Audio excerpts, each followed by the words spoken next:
I don't know how I'm. What do I do with my hands? I'm like, I don't know what my They can't smell you from the I video. You're good. I know, what am I good? That was one of those like awkward stimming moments. Like, what the fuck? I don't know.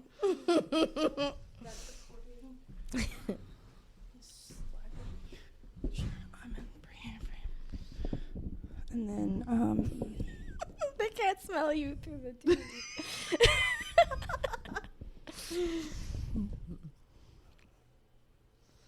I know. I just tried this like new. It's like a serum deodorant. I don't know. Like, You're like killy power. Yeah. Just kidding. I don't know about that. I don't know about that. That's all about it. It's funny. that's recording. This is recorded. Yeah. We're all recording. We're here. We're here. We're here. Yeah. Okay.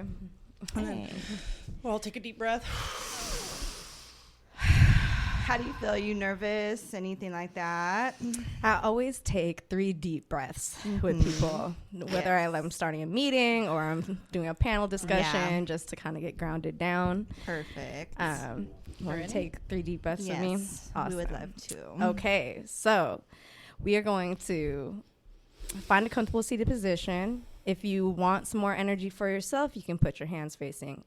From the universe, you can have your hands facing upwards. If you want some more energy for yourself, you can go ahead and put your hands facing down on your body. I need some energy from the universe right now. I need to channel some shit. Breathing in through your nose and into your heart. Breathe out. Breathing into your solar plexus, feeling them expand. Breathe in. Hold it. Breathe out. Last deep breath into your stomach, into your gut. Breathing in. Feel it expand. Breathe out. Okay, shake it out. All right. Like Jack said, get out the giggles. That's right. That's right. Get out the giggles. All right. All right. Are we all ready? Thank you for giving me that time. I Hell appreciate yeah, that. Of course. Of course. All right. Mindy, as you are, would you like to take us off Yes. into space? Are you going to do the clap? Oh, yeah. Hi, everyone. Welcome back to another episode of She Sells Weed. I'm one of your hosts, Mindy, Mindo Indo, and Jax. You can find me at CanadaTiger_Jax. And before we introduce our guests, I'd just like to thank our sponsors, the Pocket Dispensary and Delta Boys, 2 of the most amazing dispensaries in the Sacramento area. So go check both of them out. Really good menus. Always good weed. Customers tell us that. We don't tell ourselves that. We get feedback. We get good feedback. So we're super excited to have Nina Parks on our podcast today. I've known Nina for many years, and I'm so inspired by everything, the community organizing, bringing different people together throughout the whole state, everything that's going on the equity side, policy, and just all around really good human connection. So thank you, Nina, for being on here. We are so excited to have you. And I'm so excited to be here. It was welcome. a beautiful drive coming up, passing by the Delta and like Yeah. the vineyards and everything. I was just like, damn. Like, Well, I appreciate you saying that because you come from somewhere so beautiful yourself. So I'm a little jelly of your location too. So but man, California is so beautiful. And I Yeah. think that, something about our industry that we get to experience, right, is being able to go from one dispensary to another or to like from one cultivation or a manufacturing facility and actually really be able to see California. Yeah. So I think California is so special. When it comes to the industry, the landscape, and everything that happens to it. But we are the epicenter of the cannabis culture. People have been doing this for generations upon generations. What are you talking about? California is the center of the world. Everywhere. We're the center of everything. I mean, we are. That's some Cali ass shit to say. No, I mean, it's true. I mean, we are like the 5th or 7th largest economy in the world. I mean, we surpass countries, for God's sakes,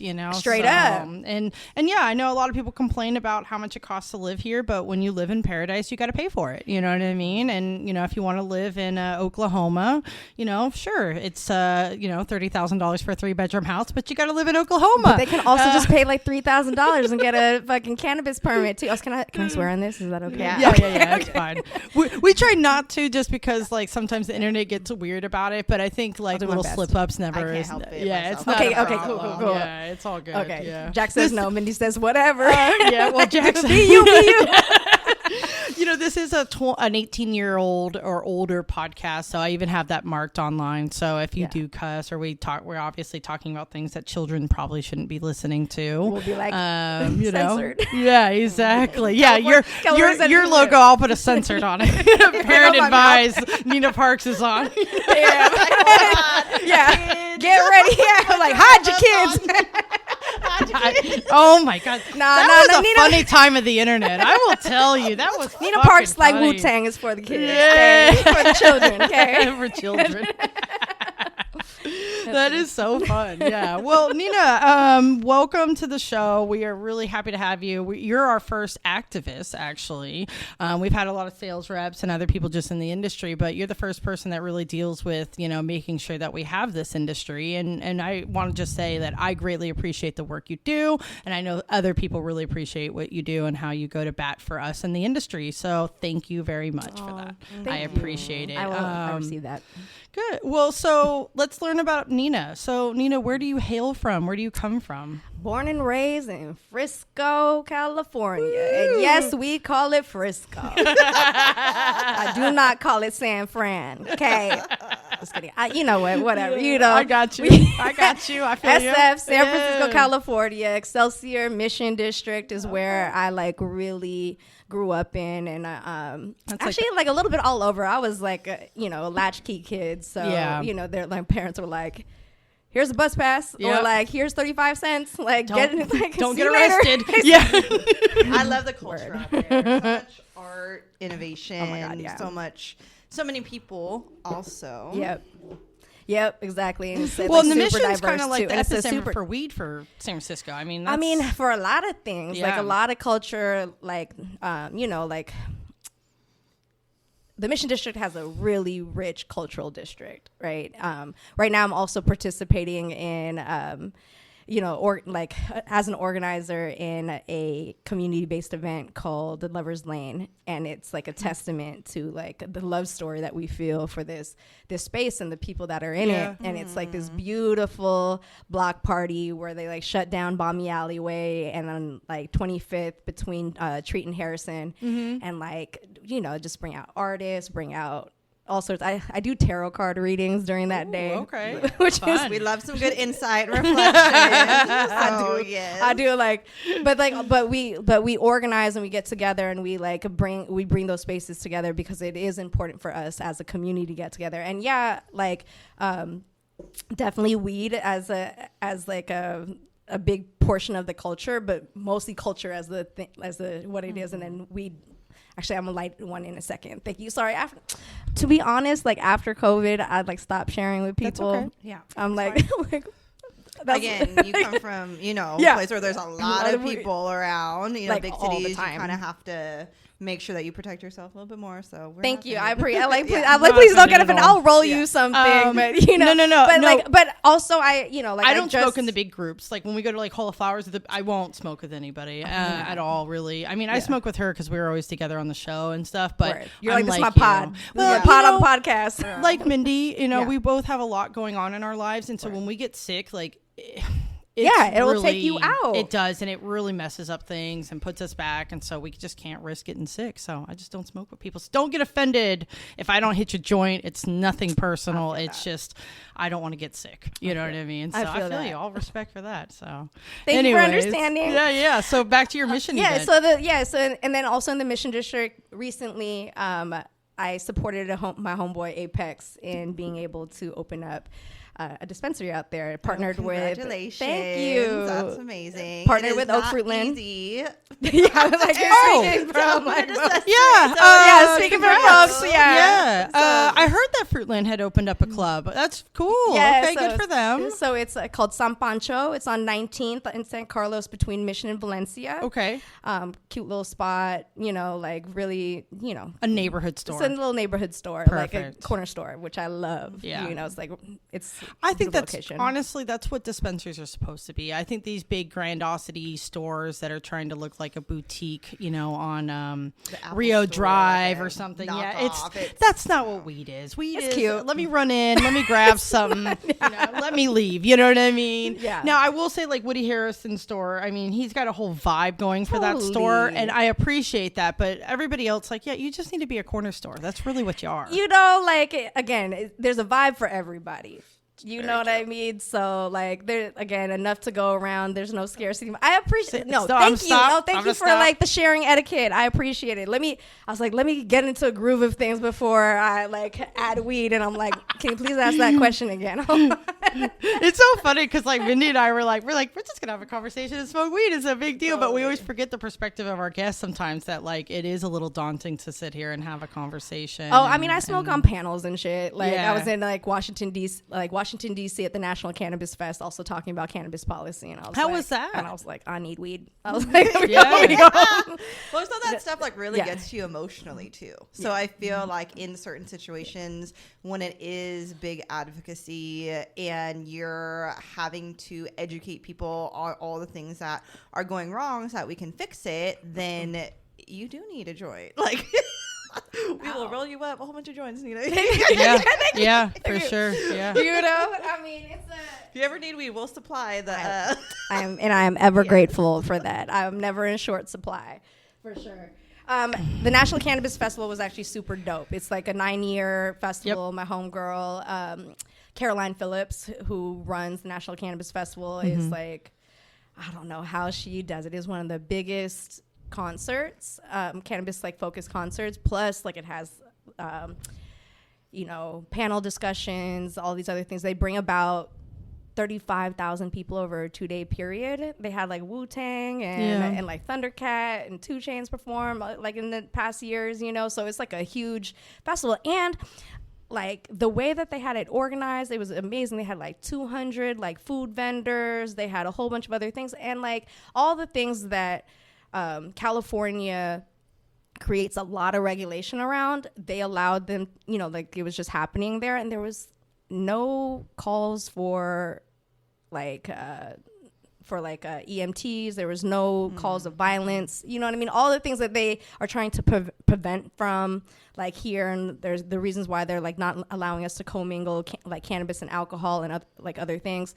Like they didn't have it going on there, and none of it happened. It was such a beautiful event, and like I've organized the first cannabis garden at like in the Mission District for Carnival San Francisco, and like there was so much red tape and so much stuff that we had to get through. I didn't even know if I was gonna get like the okay on the permit until like 24 hours before, and so it was hard to push for it because like they also monitor your Facebook and your Instagram and all these other things, and it's like if you say that it's going to happen before you get your permit here, like you can't even begin to even promote it. So I'm like, dude, like how are you supposed to make money off of this? Anyway, so that's a whole other conversation. As like brands and things like that, though, like that's what we appreciate, because you have to start somewhere. Like you have to do it, and being the first people to do something absolutely sucks, because just with anything that you try for the first time, there's going to be a lot of stuff that you're going to have to learn and push through. And that's not an easy feat to do. But I do think through those experiences, like you and Equity Trade and Ramon now have this strong foundation of, I know how to do an event. I know how to keep it running, and I know how we're, as smaller brands, going to make money off of this, because that's the most important part. And we have had so many successful things that have happened. So I just want to give praise to that and be like, like this is really cool knowledge. Yeah. And I think for us, and why like documenting and stuff is so important. And, like we obviously also want to know all the things that the audience wants to know or ask questions about as well, because we're all learning, and there's not very, very many people with the knowledge that we have. Right. No. And that's a value. It is. Totally. Even though it's not physical, it's all in your head. It is all in my head. I personally, like I want to blog so hard, you guys. Look out for Nina's blog. I think back to what we were talking about, the Patreon is like, that's why you do need a paywall for your knowledge. It's like, that's how you keep the knowledge and you keep the value of your knowledge, is that people unfortunately have to pay for it now. I am guilty of sharing way too much knowledge for free with people who don't deserve it, and then take advantage of it and make a bunch of money off of it. Right. And then we don't see a dime of that. So yeah, unfortunately, it is going to get to a point where people like you are going to write a blog and you're going to have to pay your $1 to look at it, because you know what? There's a lot of experience in there. There's a lot of years of dedication in there. And I know it just seems like, oh, well, you know, it's just so easy to obtain, but it's not. There's things that we understand about weed, the ebbs and flows of this industry, of this crop, of the consumer, that nobody with 5 years of experience could even understand, you know, because we've been in it for that long, to where it's like, when people are like, right now, everybody's like, oh, freaking out about weed. I'm like, well, this is just another one of those lulls, you guys. We had 5 years of a good time, and now we're going into a lull again. Man, because there's going to be change again. Like, we were just laughing about this at the distro the other day.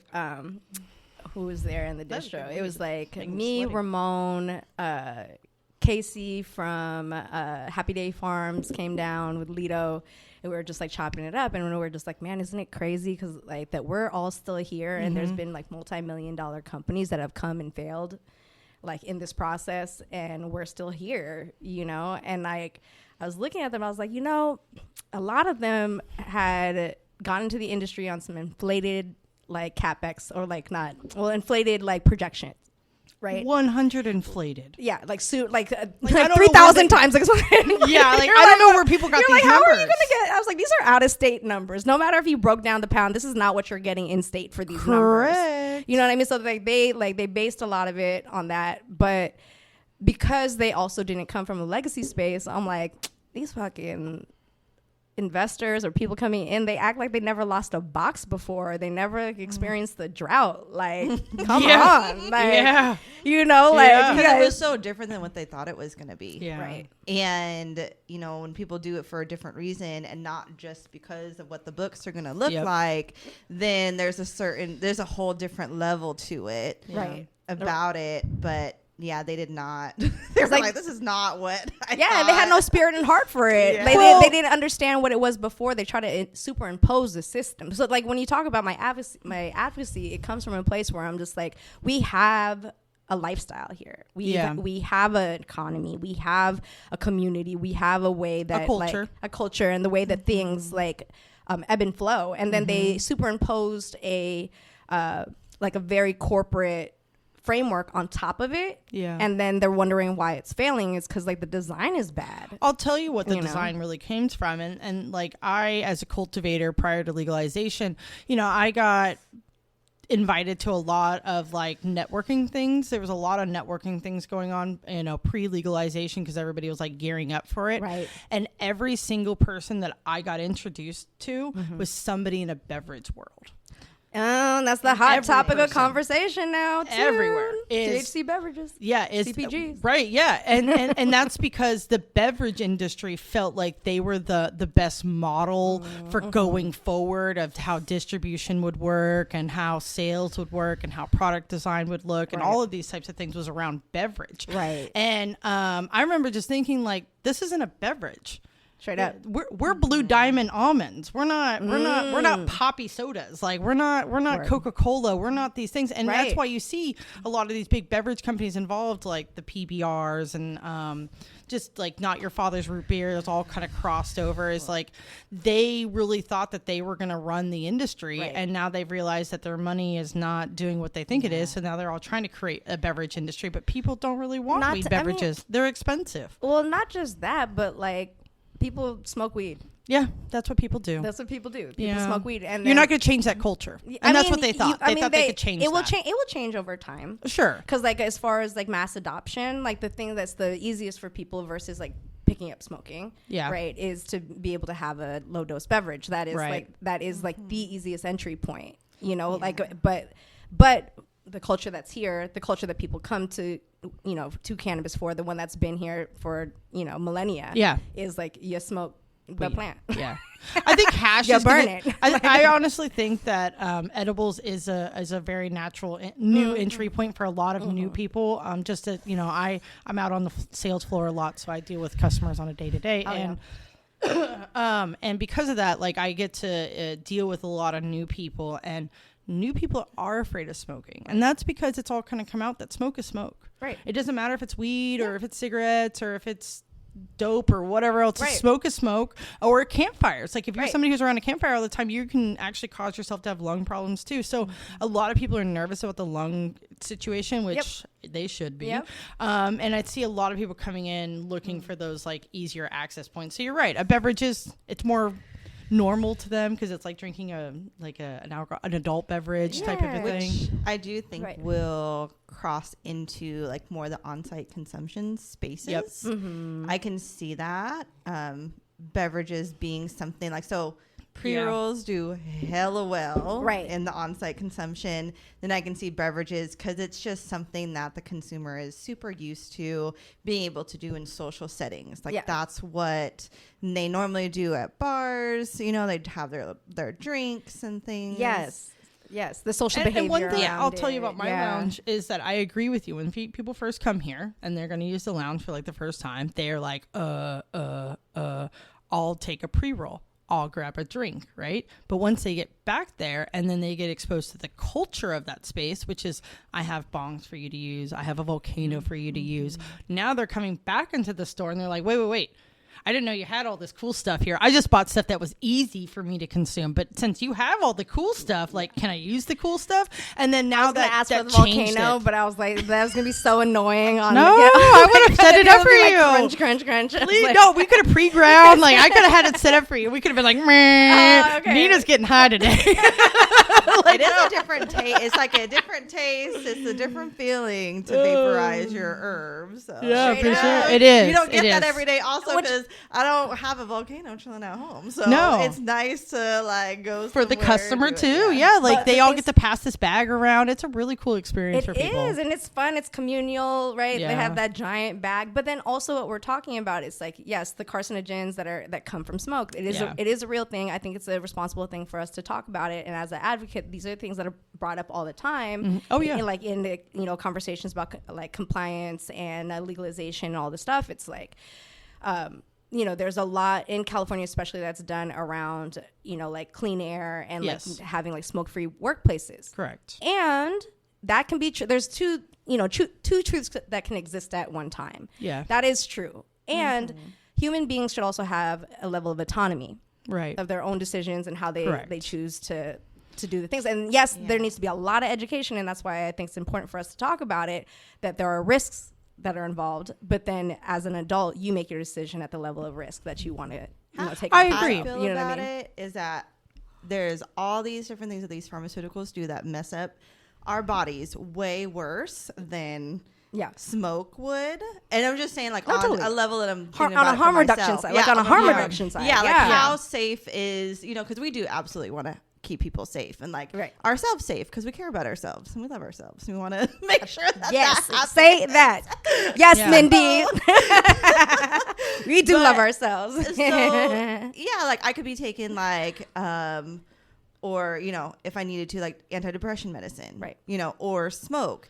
And what is that antidepressant medicine going to do to my body versus, and then I'm going to Yeah. learn about other plants. I'm taking supplements in the morning of like stuff to regenerate my body so that my lungs can get maybe some targeted help or adaptogenic herbs or things like that in order to help. And so just going down that world, Yeah, right? you like so some Mullen tea, some how do like- we educate in order to make it more safe Right. for ourselves also? Because we're not just worried about our loved one's safety when it comes to cannabis, but we're worried about our loved one's safety when it comes to everything Right. that we're exposed to in the world. I agree. Yeah. And I think that what Nina was touching on when she said like talking to people is the people that I got called a lot when, SAC was going through their thing, which is the heart and lung and disease people, the organizations who are not concerned about the people that are choosing to be in the room to smoke weed. They're concerned about the employees. They're concerned about those people. And so I try to explain to them that lounges actually don't require attendance on the way that you think that they do, and that people don't actually need to be sitting in the lounge supervising it. That I have my lounge set up in a way that it's like, here's the stuff, have fun, don't break anything. And if you need something, like, we can come in here and help you, but we're not going to just sit in here while you're smoking weed because like, I don't want to be exposed to all that. And also, like, I don't want to just stand here while you guys are smoking weed. Like, this is weird. I'm just standing here, But it's but it's a functionality of like, being able to interact with the choice of consumption versus like, like having public spaces, because they want to keep public spaces clear because, yes, families and children and other people that aren't opting into it. But yeah, there should definitely be spaces where consenting adults are like, this is what I'm here for. Yeah. Right. Yeah. And there's an understanding of it. Right. Yeah. Where it becomes tricky. And so these are the things that they're trying to solve for now that like Haney's bill on the cafe bill, right, passed. It's how does implementation happen, right? Because again, there's like a certain levels of regulation that exists on a state level that mandates that like food can't be prepped in a place where it has smoke and like all of these other things. And so it's like, logistically, how do these things play out as we try to design for more interactive and evolved places for people to smoke? Just like bars and like breweries, they have food, they have, they have some, like their beverages. Like, we want to be able to create more of like a vineyard feel of the interaction with cannabis. The 1,000 things like that Nina Parks does, good. you know what I mean? Yeah. Is like I have a site that I've been developing with some partners called Stoner's Party. And it's a site that allows people who love cannabis to develop experiences and to list them on a curated site. For people to access what does California cannabis look like. So like right now we're doing like some promo for a weed prom called the Moonlit Ball. Okay. That's going to be in May, which is going to be really cute. I didn't have a prom because I just wasn't there for that time of high school. I never went to a prom either. You know what I mean? I was not that kid. I went to somebody's prom. It wasn't my own. I was like, the school was like, get out. Yeah. You need to leave, I got kicked out of school actually for protesting like this bill. Like, so my early years of advocacy, right, started really young. I got politicized in California really young because this is part of the culture of our community out here, right? Was around a bill called Prop 21. It was the Gang Violence Prevention Juvenile Justice Initiative. But there was very little justice and very little prevention in the initiative. It invested so much money into punitive measures. And I think this is like the start of like even my like the baseline of the advocacy work that I do here. To be. Mm-hmm. Right, is that we in California were shown what diverse communities could look like. I feel like there's a time in the 90s where there was a lot of implementation of like affirmative action and like really thoughtful, like folks that were coming out of, being part of the civil rights era were able to like actually implement some of these community-based learnings, right? And education and connectivity, and to change curriculum, which were really powerful. And I know right now these are things that are being pushed back on, but like these are the things that were being fought for. The elders when I was growing up taught me about this because they were fighting for it, and we as high school kids got brought into it. So I decided, because like Prop 21 was going to give more funding to prisons, the building of like the youth guidance center, like all of these kind of things, and they were cutting programs for schools. So all of a sudden I didn't have my arts program anymore. I didn't have, like actually learn science projects that we were doing anymore. Like the doingness got taken out of schools because the money wasn't there. I was like, this shit's I remember up. that. Yeah. I was like, you want us to go to jail? I was like, fuck that shit. You know what I mean? You want after us school not programs to be able, ended, all that kind exactly, of stuff. like the community center, like over in Daly City got cut. And I used to go there all the time, and it was a place that had like a pool, had pool tables and adults that really gave a shit, and they did open mics and like all of these kind of things. All of that cut. Yeah. So I like joined an organization called the Third Eye Movement out of the Ella Baker Center for Human Rights, and like, it was super dope. We started to learn about cosmic consciousness. That's where we learned about hip hop as advocacy, you know, like, and being able to use your voice and to be able to like get a message out there to so many people. Like, music is very powerful tool. So powerful, you know, like it's a vibration that you feel through your entire being, you know. And it's something that gathers so many people. It's so important, right? It was such a beautiful, you know, like moment of advocacy. And this is where the weed kicks in. I'm like, what were we talking about again? No, you're good. Yeah, you're good. So, you know, like, you know, that portion of my growth, like, really, again, activated me. And like my last hurrah and why I got kicked out after like helping to co-organize walkouts and all sorts of shit, like participating in like the takeover of the Hilton and getting arrested over there and like all sorts of things. I was like 15 years old. This is who you are. Like, you were born to be there. Yeah, this is my foundation. And this is what like I love about you, and like the fact that like organizing people is such a task. It is not an easy thing to do. Yeah. So if you have the natural ability to like help people combine at the same time, like you have to be here at the same time as everybody else in order to make this happen and understand that's how powerful, because that's how shit gets done. It is. And like my journey into an organizer was not like a quick journey. I experienced all of that, and I had participated as a youth in all of that, but as an adult, like I moved into a space where like activism, you know, was kind of enough. I remember this moment because there was like one of my other homegirls that's in the space. Her name is Tere. Shout out Tere. And like the Hummingbird Farms program. Like she has like this space in, she has a community garden in the Excelsior district that the district that I grew up in. And it's like this beautiful community farm.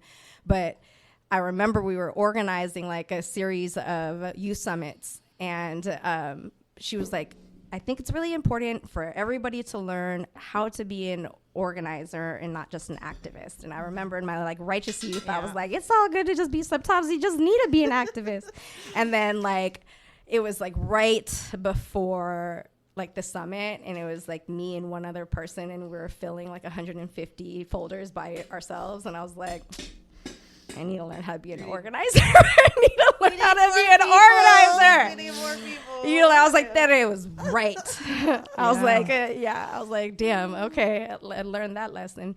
But like, yes, there's so much that we could do together. And that's why, you know, and then also the more that we can do together, the more time and space you have as an individual to develop yourself too. Right, because I also know I did the opposite coming into the space with being a business owner, having Gift of Doja, which was my own brand, and like also like having that delivery service and like having a good team. So going from the delivery service where we had a good team of folks, and then going into like building my own brand, there was like a extra level of burnout because now I'm doing everything. It takes so much more time than you ever think it would.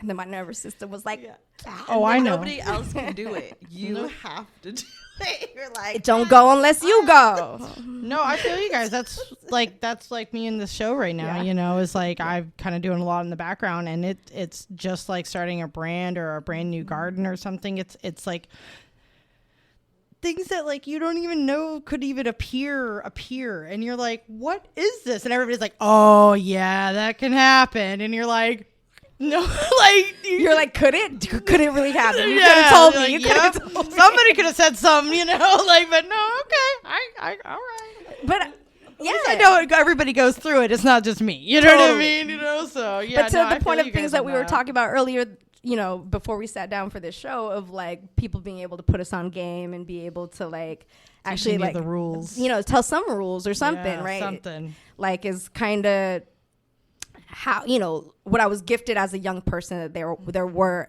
like some older folks that were in the space that really, as like, they say, some OGs teaching some game. dope OGs too. Mentors are, oh my God, to the whole process. It is all about who you know, and then being an active participant, like in, you know, being open and willing to learn, making it easy for your mentor to then because Teach more you. people. Yeah, like Yeah, it just. Are you teachable? Are you teachable? Yeah. Because Yeah. not everybody's teachable, Yeah. you know, and not everybody are people you want to play with either, you know. I mean, true. I think a lot of us, Yeah. all of us, probably have gone through Like, things you in can't this say the industry best. where I'm just kidding. I'm not going to say no names, but yeah. there are people that I've worked with in this industry that were I was connected by good people in the industry who just didn't know those people that well, and I started working with them, and it turned into this very nasty thing that I didn't even think was possible in the industry because I was just so naive to, oh no, we're all in weed, like this is all hunky-dory, and it's like, no, some of us are here for other reasons, and you got to be hyper aware to that, you know. So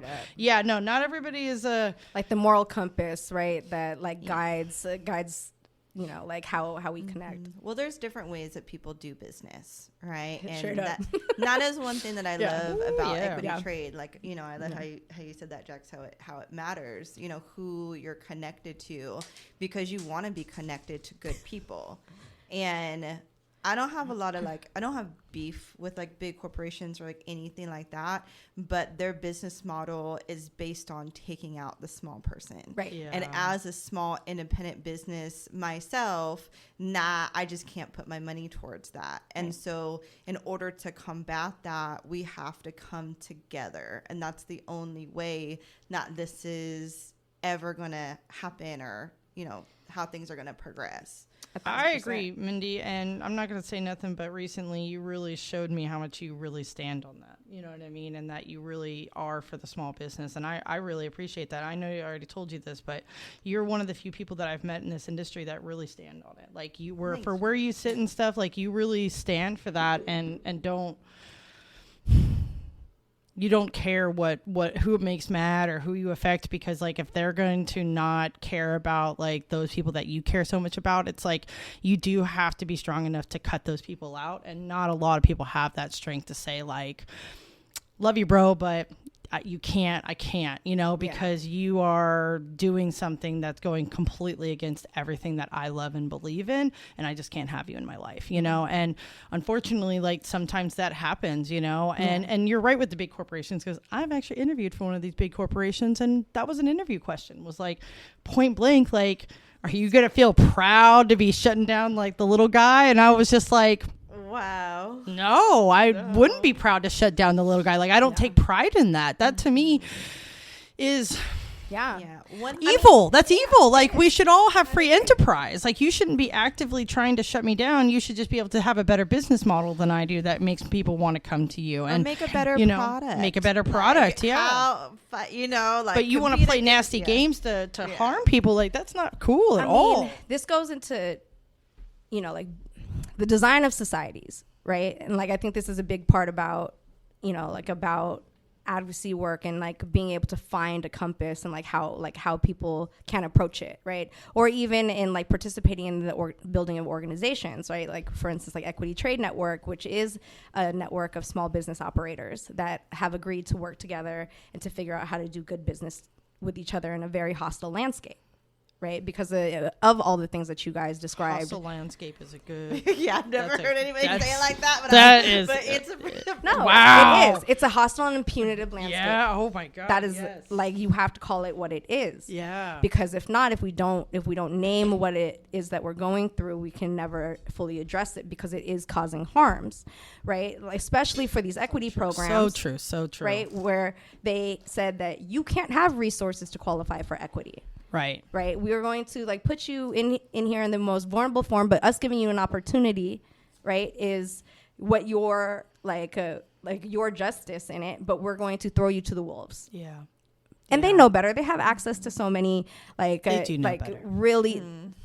They have access to a lot of institutions, but now there's more studies that are going and people that are creating more academic papers around like anti-competitive practices and all these other kind of things,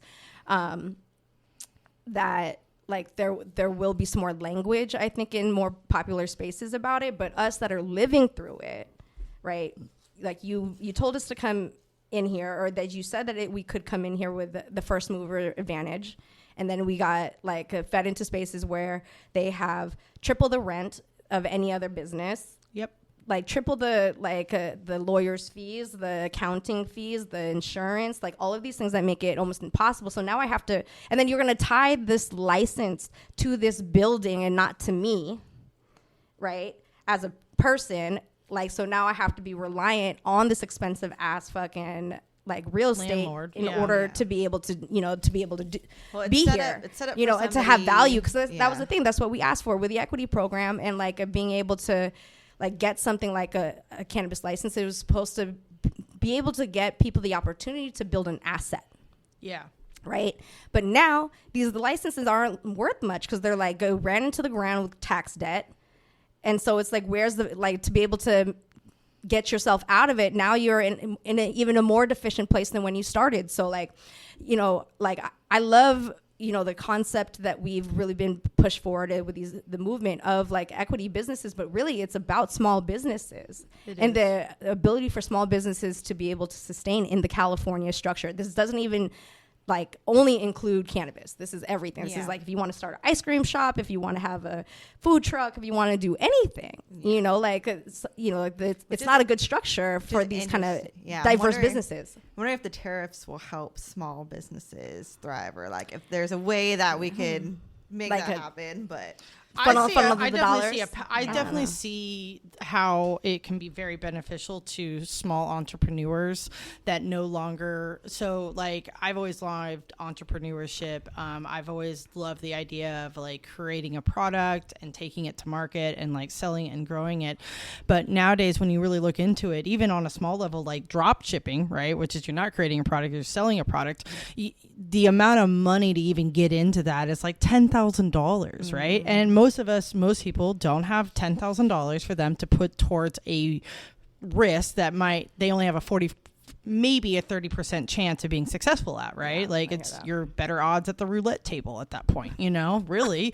I mean, it's sad, but that's the truth. But I can't break into things like that because I have to go over to China. Right. I can't go to China. I can't afford to go to China, right? The average small entrepreneur cannot afford to do these things. Well, now that that's becoming more expensive of a thing, then now it's like, well, hey, how can I source that here? How can I create that here so that I can avoid that? Right. And I can actually capitalize on this situation because now they are kind of brought down to my level a little bit. You know what I mean? It's like, interesting. It's like definitely like, is going to it's going to change things, and I think it's going to be the best for the younger, like my millennial generation. I think that this is going to be a golden opportunity for those of us that want to be small business and to bring that back to Main Street, because that's really what's missing in our society. So if you drive down to Main Street, they're empty. I did. I was like, whoa, it's kind of like a ghost town over here. And that's most towns. Little crazy ghost town. I know. Yeah, I feel that.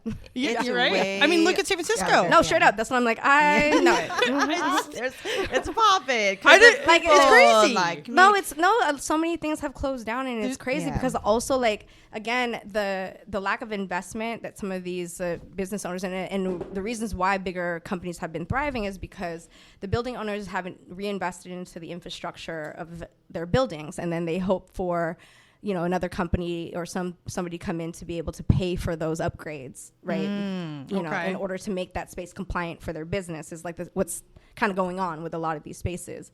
So the things that you find out as you sit in hours and hours and hours of community meetings. Sorry, excuse me. Yeah, actually, more people need to go to their city meetings and just listen, or even call in and just listen, because when you hear what's really going on, you're like, what? You have to treat it like a sport. You have to treat it like a sport, like it's crazy. Like as much as you got like folks show up for like basketball games and baseball games and soccer games and shit, you have to like, and that's what it was during like the legalization, like during the conversations for Prop 64 and like really trying to get to the table to understand like how things were going to get rolled out. Cause like during that time too, like I had a brother that was in jail. I had a delivery service that I was operating because like I wanted him to be able to come back and have something. Cause again, like growing up in California, in a space that was very dedicated to the school to prison pipeline, and then moving into an adult space where it's like, shit, well, what resources do we have? What economy's here for us? How is it that we're going to like be able to still be here in California? You know what I mean? Especially when our families came and like like immigrated here because there was so much opportunity, but where's the opportunity for us in this new way that things are shaping, you know, and the narratives around identity and the narratives around value and access to value and what qualifies people to be able to like hold certain positions and all sorts of shit. There's so much to like the design of all of that, right? Talking about like the book Sapiens before, right? Correct, and like how do we evolve as human beings, right? So like all of that experience, like superimposed with like these new rules and structures and things that we're having to navigate through, and seeing how much it costs to be able to be here, and seeing like what kind of like other entities are coming, kind of like, you know, like early cannabis conversations were centered around like the Game of Thrones, which is fucked up because I was like, man, y'all, like, you know, not to get whatever, but white folks, you know what I mean, like really love these fucking feudal games, you know, like we in our communities, you know, like I don't like me and my community, you know, I come from a Filipino family that, you know, came here because of the Vietnam War, came here because of World War II, like the things that were happening out there, you know, in places that were war-ridden. And we came here to find a more peaceful life and to be in community and to have resources to share and to do all these things. And so to have other people designing things, referencing a fucking violent ass, you know, not sci-fi, but like fantasy world, you know what I mean? I was just like, no, that's not... like that language and going in and designing the landscape of this industry, which I was finding a lot of value in, community healing, all of these things. And then for them to be talking about it like a fucking war zone, I was like, well, this is going to be a very interesting next 10 years to 20 years. Well, 50 years. I think that it's not so much white people because I'm Fair. white. Sorry, and, I know. It's okay. No, I'm just going to say this because I don't think it's white people. I hate to say this, but it's really a gender thing. So men are more likely to want to compete Fair at that level. on that too. I will give and prior us to that legalization, also. women did not have a safe place to stand in the spotlight with weed, because for women we had to kind of be under the radar, and we flew under the radar for many years because we're women. So I was able to move things around the state much easier than a dude driving down the street, right? Or get invited to spaces that most men could never get invited before, because that man recognizes that men are going to come onto his property and try to take advantage, where me as a woman, I'm not going to do that, you know? So I getting into like a deeper, okay, yeah, let's go. I don't think it's so much of like skin color thing. I think it's just the way men are more wired to be competitive that way, because that's why they're over here fighting over fucking genetics and shit. Like, you guys are okay. Who has the zittles? Who doesn't have the zittles? Like, I mean, I love the evolution of this conversation, so, and I love also that you that you brought up the book *Sapiens* earlier too. Right? Wait, so you know because, where my education is. I'm not coming from a biased opinion. I'm coming from like an educated opinion about it. Totally. I mean, in a broader opinion on it, right? Because like perspective shapes reality. So like if you're living in a space where everything is like this, you think there's glass in the case, and then you realize that there's not glass in the case. Have you not had that experience? And you're like, oh my god, you're like, oh, shit. Yeah, and you're like, perception is reality. Straight up, perceive that there was glass there and there wasn't. Totally, right, exactly. Or like you were just standing on a different side of the street and just did not have the same like view. Correct. As like somebody else sitting on another side of the street or whatever it is, right? So like I understand that like perception shapes reality, and like, because we're smoking weed, this is the perfect time to just get hella vibey with the conversation and just being like, you know, like as spiritual beings and as like humans, like we are experiencing like two levels of consciousness and reality at like all times, right? It's like the energetic space, and then like this the physical, like us like bumping into like all of the things that come with it, like whether that is the perception of ourselves and like feeling insecure and like experiencing moments of jealousy, rage, all of these kind of things because of how your perception of the world and who you are, like it goes into other things exist in the space. We do find that there are certain groups of people, right, that are just wired that way. prone more to the need to dominate. Correct. Mm-hmm. Correct. And I think that's more what we're talking about, right? Correct. That like the behavior and the thought process and the consciousness around domination versus collective, like not only survival but thriving.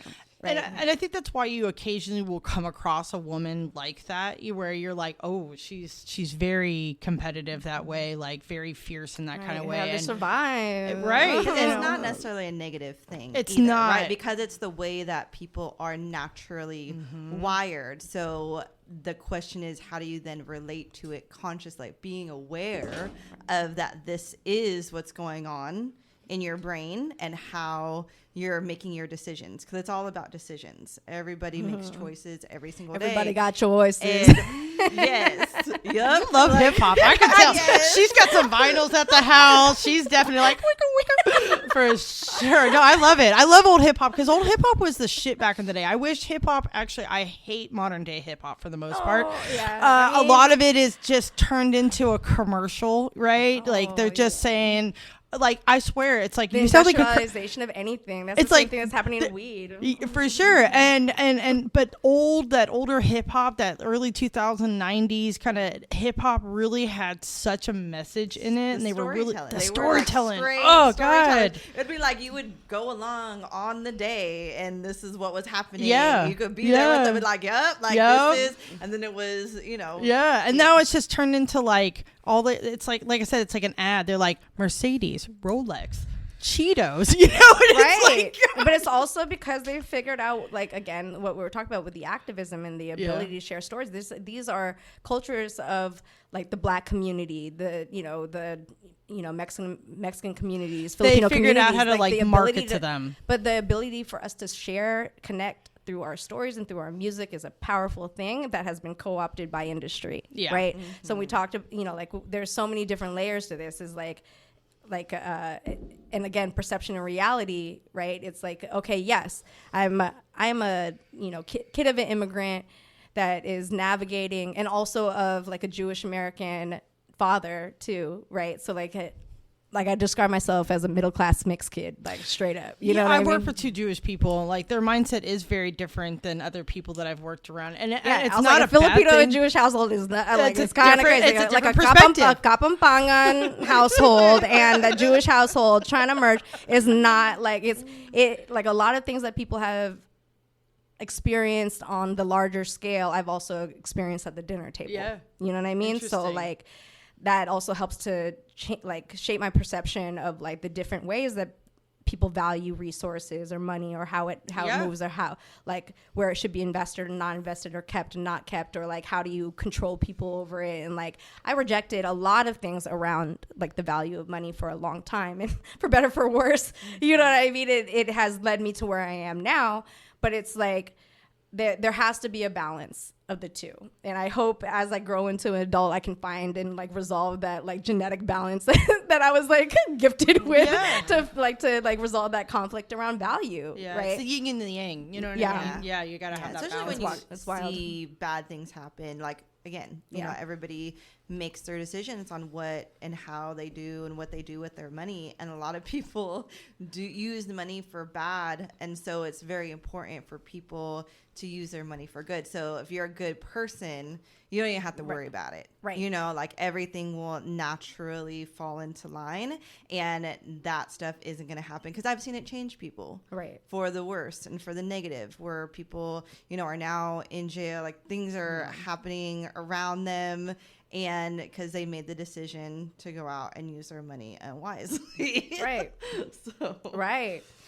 Or or like chase the paper for too long, or didn't want to let shit breathe, or like whatever it was. Like I've seen, we've been through so much. And it took me a long time to like realize that like I won't do that.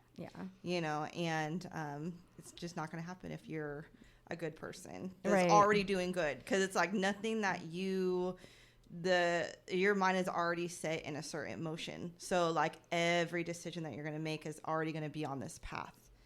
And if you've made, a good path where you're like, okay, I know what I want to support, I know who I want to work with, regardless of whatever's going on, then you're gonna stick to that path. Totally, and then hence the equity trade network, and like trying to really build out that community for us by us, really, you know what I mean? Like in cannabis, we have about like 50 members all across the state, you know what I mean, of people that are willing to want to grow together and want to stumble as human and to come to the table as full people, you know what I mean? And not just as like a business, like that we understand that we see that each person has a very unique story, like coming to the table, and like being able to have a political structure and economic landscape that can support that here in California is so crucial to maintaining like the diversity. And I think that it's like with all the conversation around blaming DEI for things or whatever is wild to me, because it's like, if you're against diversity, if you are against equity, if you're against inclusion, then you are for domination and for subjugating people and all these other things that are also very, very, very bad. They're like way worse than having a diverse community of humans. Speaking of like all of that kind of stuff, right? Like I kind of want to go back to your social equity like what you know about that. Because the reason why I want to bring that up is that a lot of people don't really understand that dynamic and what's going on in the state with that. I have learned a little bit about it, and it's really kind of messed up and scary what is happening to those people that are getting those kind of licenses, and how it's really changing the landscape in a I want to say in a negative way, especially because it's allowing for certain companies to grow at a rate that they normally wouldn't be able to. And it's because they're doing things that I thought, when those licenses were created, I thought it was literally like, here's your license, like, and you can go and, you know, maybe get investment money or whatever, but it's your business. But what I've learned is that it's not their business. It's somebody else's business, and they're making a paycheck off of that business almost. And it's kind of, it's kind of scary. So, you know what I'm saying? You know, as I grow and learn, especially for the dispensary licenses, right? Like I guess brand licensing for social equity is a little different, but mostly in the dispensary, it's like, you know, without saying too much, you know, because I don't want to make anybody upset, but if you could just talk a little bit more about what you're seeing from that perspective. What you're saying. So like, again, as I grow and learn about things from like a micro macro level, there's a lot of unintended consequences for things that we roll out when we don't put as much thought as we could into it, right? Because a lot of these policies came at a rushed kind of thing, because like Prop 64 came out and there was like no carve outs, and we were moving through a time period, you know, that was like, you know, BLM was like closing the streets down, you know, like there was a lot of conversation like in City Hall and on the news, and like all around the nation, and uprisings around like people of color, primarily Black people, getting shot and killed by police officers. Right. So like these conversations about equity, like, and all of that came at a time when we need to address that. Why do certain communities of people get enforced on in like disproportionately, and what tools have they used in order to be able to make that enforcement okay? One of them is like the smell of weed as an indicator of wrongdoing, right? So like as probable cause in order for them to like to target a person. Right. So like these are the things that we needed to address when we began talking about this. These are the birth of a lot of these the conversations that shaped into the equity programs, is that we were addressing real need in our community and real injustice, right? And like there was an opportunity in policy and also because we had data, you know, like these cities started to do these equity reports, you know, that actually ran numbers of like how many. That basically Black people were more arrested for marijuana, in short, right? I mean, bluntly, they were more arrested for marijuana. Not just that, and like there's a multitude of factors that contribute to certain groups being targeted and made less human and given up, like and enforced upon in ways that now put scarlet letters on them to make them less human throughout their entire lives. Right, and they weren't going to qualify for licensing. So now that we have the ability to have a policy, right, then what do we design that policy to be? It has to eliminate the harms. It has to address the harms. It has to build it in systems in order to be able to try to repair those harms. Okay. And in the process of trying to figure out how to repair the harms, there was like, okay, like there were already people that were running businesses. I was running a business. There was hella different little, there's a lot of little delivery services that were run by women of color, that were being run like by queer people, by, you know, like a whole bunch of stuff, because there was a low barrier to entry and people could distribute weed to their community. And so we fought very hard to be able to maintain that delivery licenses were going to stay in California too, because the original language for Prop 64 did not have like a definition for retail that was delivery. It only had a storefront retail that we had to fight for that. We had to fight for that definition in there too, which was a bifurcated definition that got put in at a trailer bill.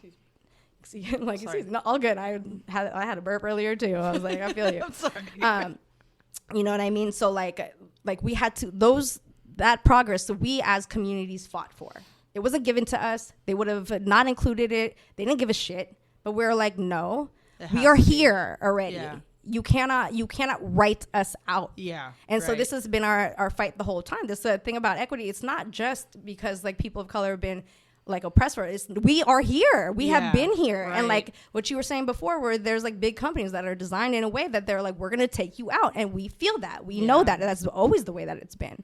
So like these equity programs on a whole, you know, are really things to support small businesses and to repair communities that were harmed by policy that targeted their communities to make them less human. Right. And that is what we're addressing when we work on these equity programs. They're not like this. And like, so yes. And then the unintended consequences of those things, right, is people didn't think about the design. So like, for instance, like on a regulatory level, yes, there are tiers for cultivation, for small cultivation, mid-size, and large. Yeah, like large canopies. Different licenses, for different people. And they have a different they have a tiered licensing system. Correct. No other license type has a tiered licensing structure. So like manufacturing doesn't, it's just one license for everybody. Right. Retail, all of that. Nurseries. All of it, right? So like there isn't a structure to support different sizes of small businesses. And quite frankly, like California did not honor the design of the 1 acre cap.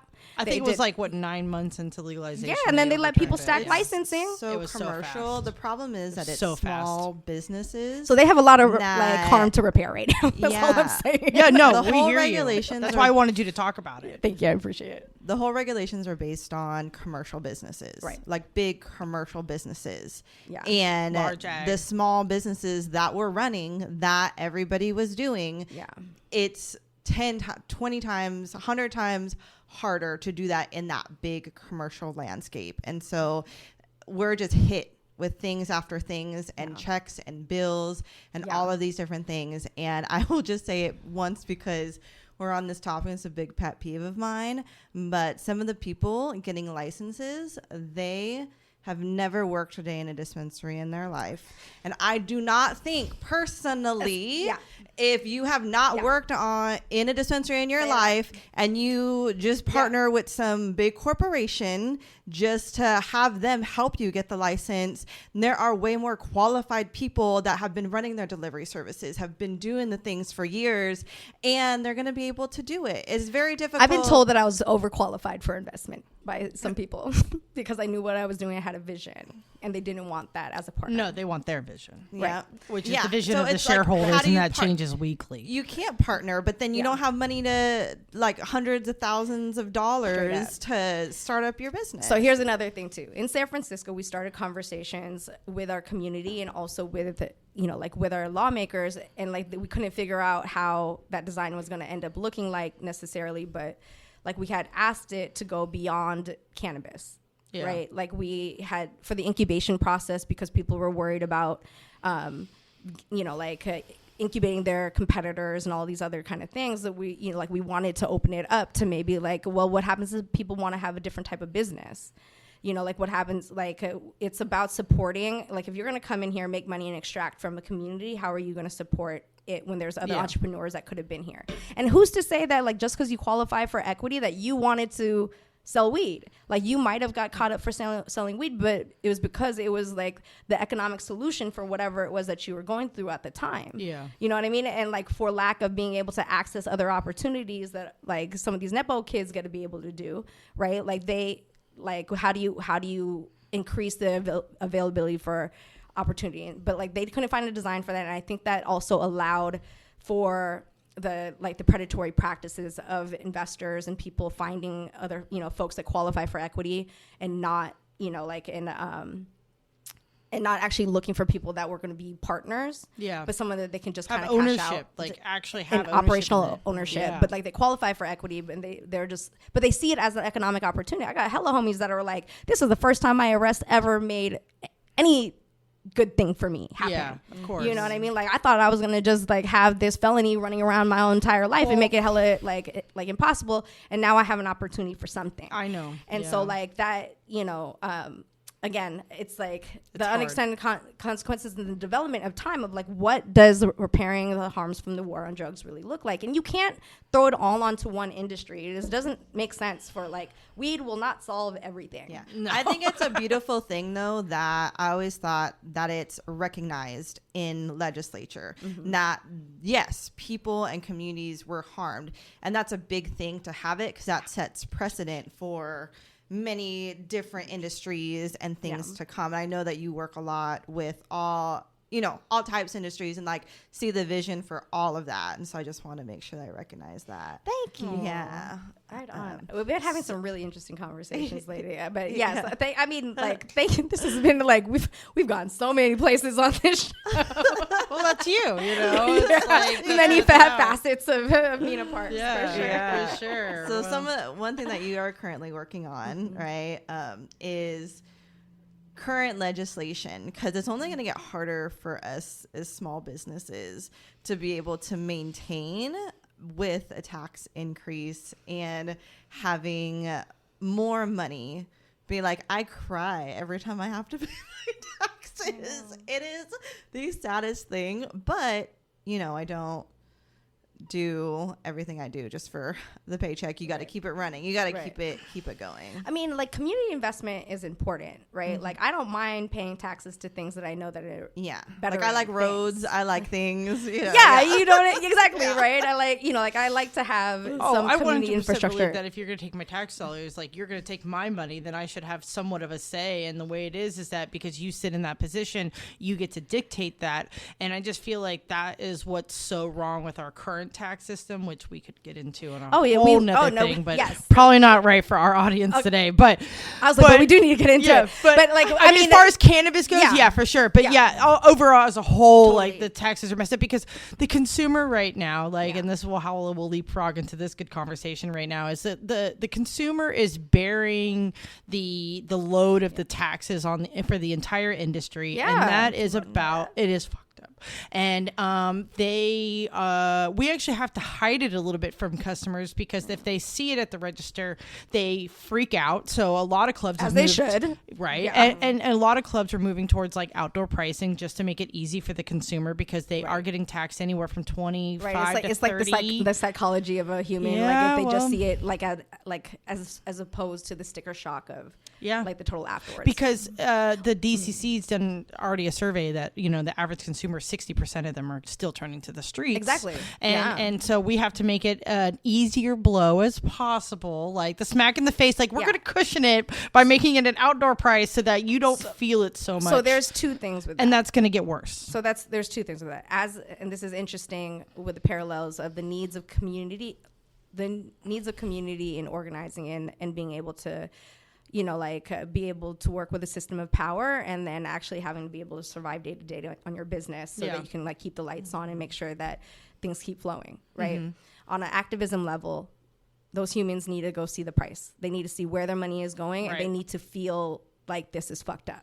Right. Because it is.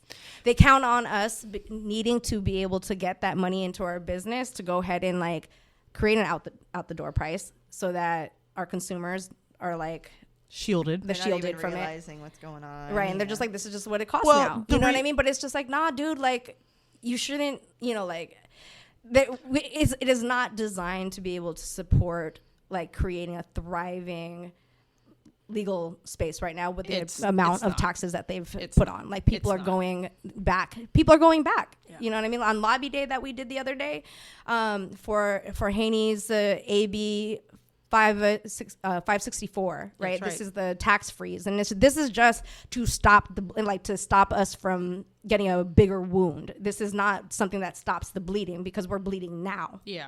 This is just something that like stops the wound from getting bigger. Correct. You know what I mean? So like we need it. So like we have to call in our representatives and let them know, right? And like post about it and tell your consumers that like they have to get involved in this, or else their tax, like it's going to get higher. Yeah. And they're going to think that it's okay to like come to us when their pockets are getting low. Like there's only so many points on a pound, and we knew that moving through the market before this. Correct. You know what I mean? It's like, well, and the price of the pound is going down, so you'd be able to take more points before. Whereas it's like there's no meat on the bone. Yeah, you there is can't. none. It's like fucking. You remember that Disney, the Disney's Jack and the Beanstalk, when they're looking over Happy Valley when it's not so happy, and they're trying to like cut the piece of bread and it's like translucent with the bean and shit. Like that's where we are right now. For our listeners too, I just want to outline that. So right now the excise tax is 15%.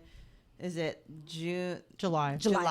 It increases to 19%. Correct. So that's big difference on top of your city tax, now. state tax, and those taxes are compounded. Yeah, because like to get to that 15% tax currently, if they have a local tax, right? It's the price of the product plus the local tax. Yep. And then that's what the 15% is generated off. So that 15% is generated on taxing a tax. Mm-hmm. And then the sales tax is the sum of all three of those numbers: the price of the product, the local tax, and the excise tax. That sum is what three taxes. Exactly. That the generate your total. Yeah, it's generates insane. the total. And like a precedent in general to tax a tax in that way, that's not okay. Like if that's what they want to get, okay.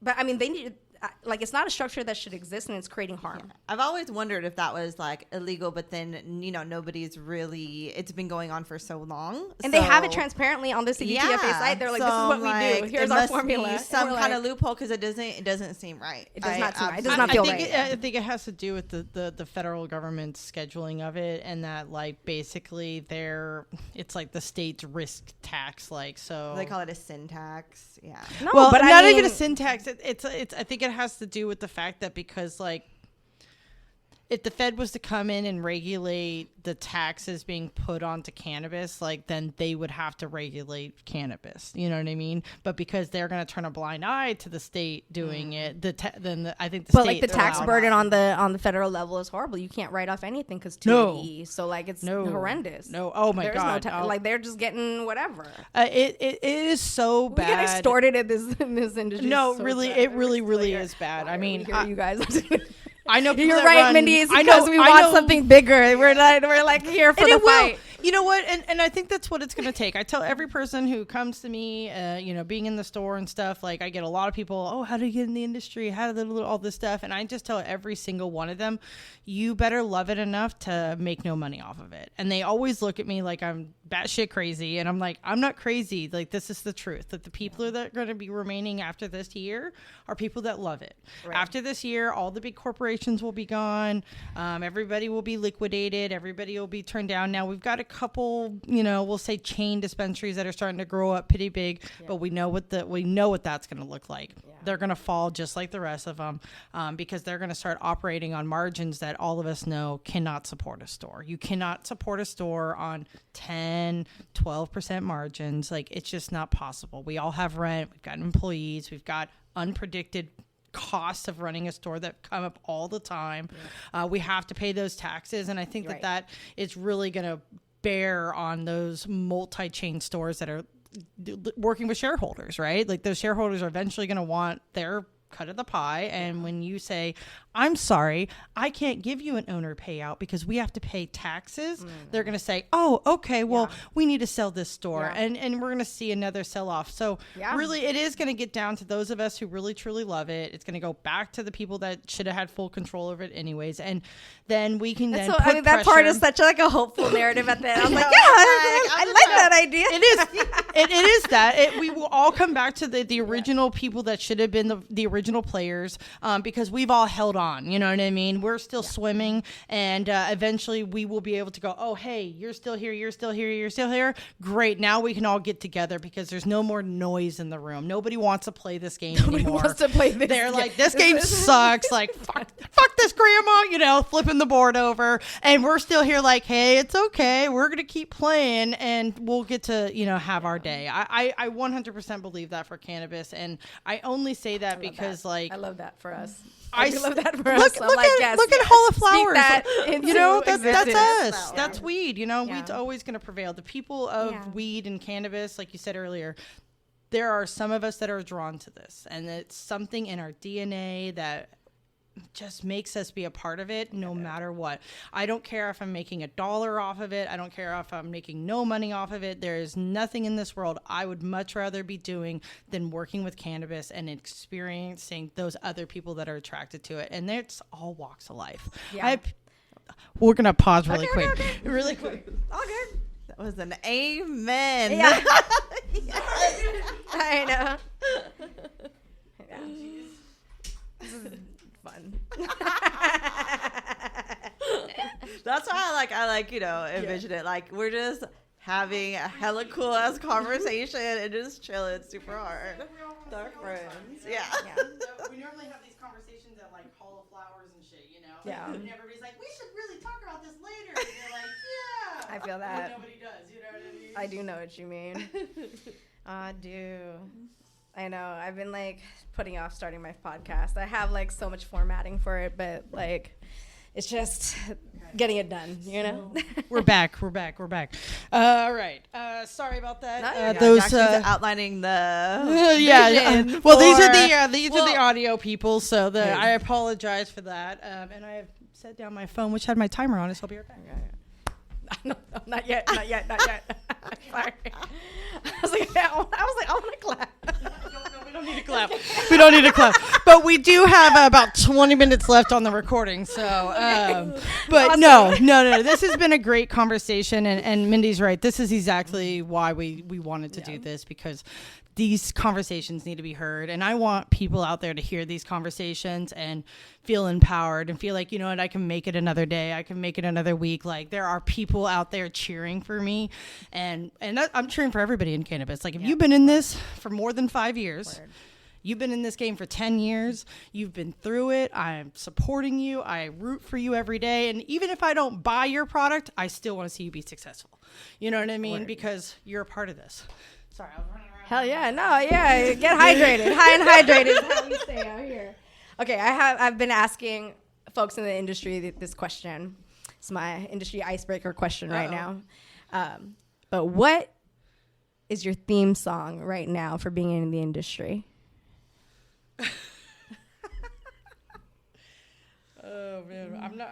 Let's see. I'm gonna pull it up because I can't remember what it is. Okay, yeah, take your time. At the moment, but I do know what it is. I just need to find it really quick. Yeah, you got time. You're gonna laugh though. All good. I could use a laugh. I can use a laugh. Where is it? So I've been asking this question. Yeah. Like I asked it as a You don't icebreaker. know Mindy yours? You don't know? You don't have a theme song?